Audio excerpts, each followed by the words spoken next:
Low 50s with wet and breezy for Thursday. From the KIRO 7 Pinpoint Weather Center, I'm meteorologist Claire Anderson. It's 46 degrees in downtown Seattle. I'm Heather Bosch. Subscribe to us wherever you get your podcasts. KIRO Radio 97.3 FM with Tom and Curly now on your drive home. The KIRO Radio text line is brought to you by State Roofing. The Big Lead is brought to you by 3010 Weight Loss for Life. The Dori Monson Show on KIRO Radio. This is The Big Lead. Coming to you from the Carter Silver Studio and streaming on Facebook Live. Welcome. Welcome to The Big Show. And if you can hear a smile in my voice today, good call. Because I'm as happy as I can remember. I get so vexed at what happens around our region. You know, with the crazy taxation, the drug legalization, the abuse of the taxpayers. I'll get to, we have so many things to talk about at 12:30 with what's going on, is how they continue to ignore your vote on 976, all of that stuff. So it's a constant struggle around here. But, you know, people ask me all the time, why is your show so popular in such a blue state?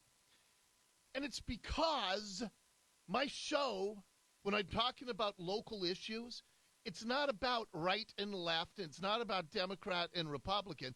The fact that Democrats are a single party in charge, it inevitably comes down to that. But the reason why this show is so popular is because it's about you. It's about your family. It's about your budget. It's about the fact that when you get a $400 car tab bill and you can't afford to pay it, or you will pay it, but it means that you're going to have to pare back your summer vacation plans because you wanted to take your kids to Disneyland. That's what this show is about on a local, regional level. It's about you and your family. And ultimately, yeah, there are a lot of hardcore leftists who hate this show. But for people of a variety of political stripes, they recognize that what's going on around here is so crazy. And it is just abusive of families and taxpayers and will of the voter. And so that part gets frustrating. But as I was watching what's happening nationally, as I was watching that State of the Union, I was live tweeting. I was a tweeting maniac last night. And in fact, I was telling Nicole, there's something going on Twitter with my account. Because when I send out a tweet, I get, 10, 20, 50 likes. I'm getting like 300, 500 likes, over 1,000 on the downtown Seattle shooting. I think that gauges interest in specific things that you tweet about. It was crazy. It was just absolutely cool. Crazy. Yeah, it was very cool. So we live tweeted the State of the Union, and as it was progressing, I was getting happier, more joyful, more ebullient. I was feeling light. I felt like I was soaring as I was watching it. And not just because of the things Trump was touting, but it was a very powerful speech. In fact, the polling today reflects that even Democrats like the speech in record numbers, as I predicted right as the speech ended last night. But what was so much fun, and look, I wish everybody was as happy as I feel right now, but as you were watching Pelosi, as she was swallowing her dentures, as she was holding up the speech to avoid applauding, as one person said, Pelosi's holding the speech like she's trying to read a 12-page Applebee's menu. And that's what it looked like. And you were watching a party imploding last night on a national level. And certainly there were signs the last 48 hours prior, really 24 hours prior, of the disaster in Iowa. They can't even run caucuses. How are they going to run medical care for the nation on a government-run basis. There was, Trump had record approval, according to Gallup, a polling agency that has never been friendly to him. He was at 35% with Gallup a few months ago. He was at 49% yesterday. We get record job growth numbers that came out this morning after the speech. But it was all of those, things about the economy. And then, I tell you what, let me just launch into this and get into the big lead. The big lead. Top story. But it was the stories that they told about the fourth grade African-American girl who was surprised with a college scholarship. The Tuskegee Airman, 100-year-old, with his aspirational great-grandson sitting by his side. But as accomplishment after accomplishment was cited, Pelosi and all the white coats, they looked pathetic. They looked pathetic in the literal sense. I mean, they were mournful, sorrowful. And they are all prisoners, like so many people. They are prisoners of a jail of their own creation in their minds. And so even when the president talked about things like this. The veterans' unemployment rate dropped to a record low.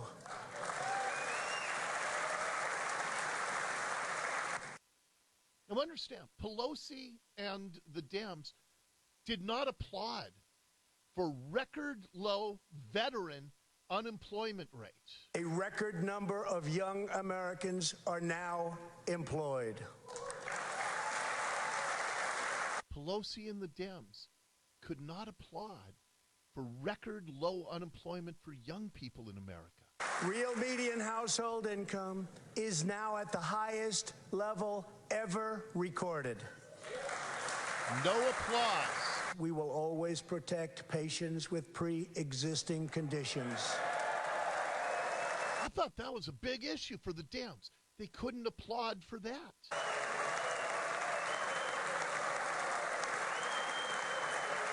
Drug overdose deaths declined for the first time in nearly 30 years. Those are all good things, aren't they? Nope. Not to Pelosi and the Dems. We got to sit in our hands and chew my dentures. Then they show the fourth grade girl sitting with her mom. This was beautiful. An opportunity scholarship has become available. It's going to you, and you will soon be heading to the school of your choice.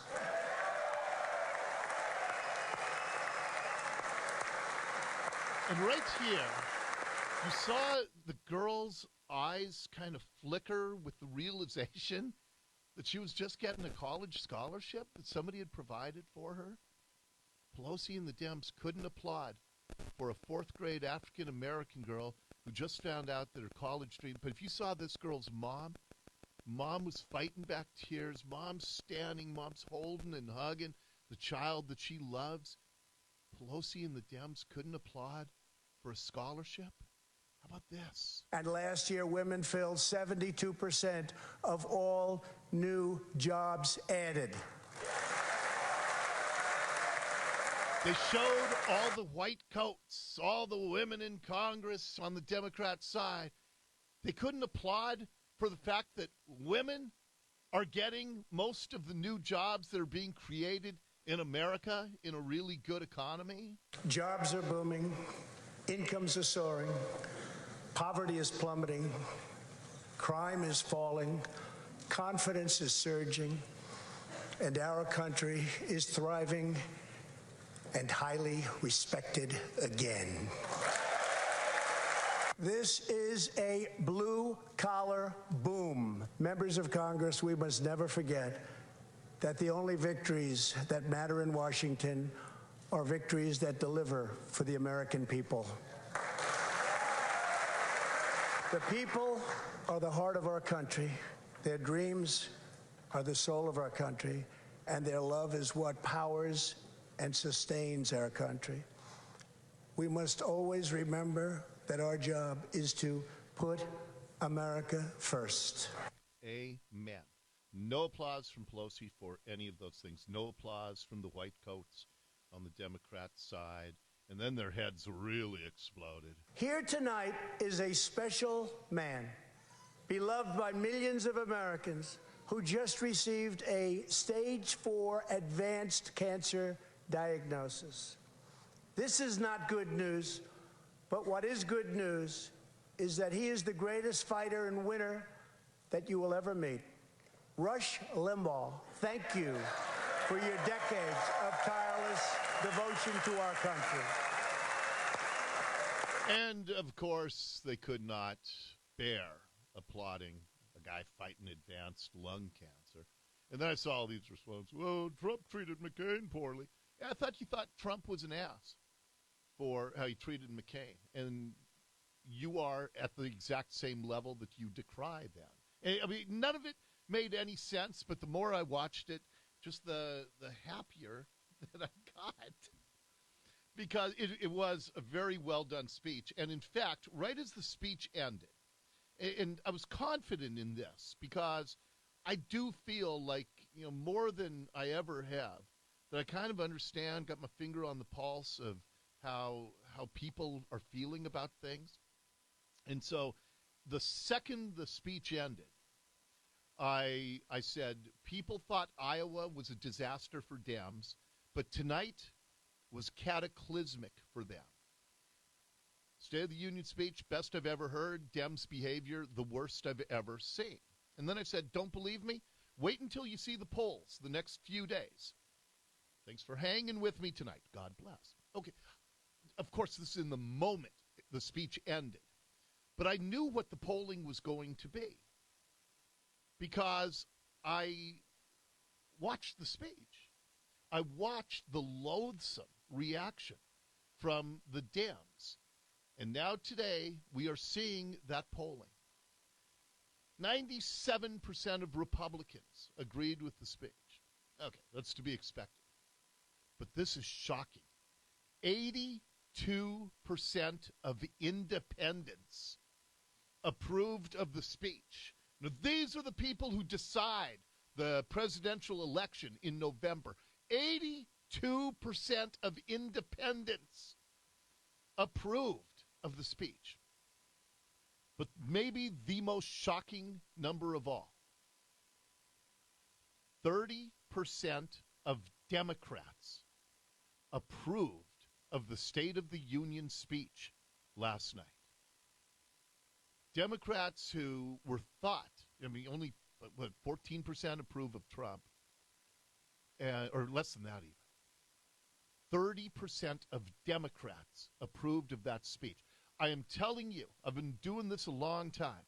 That is the most shocking poll number. I'm not surprised because I predicted this.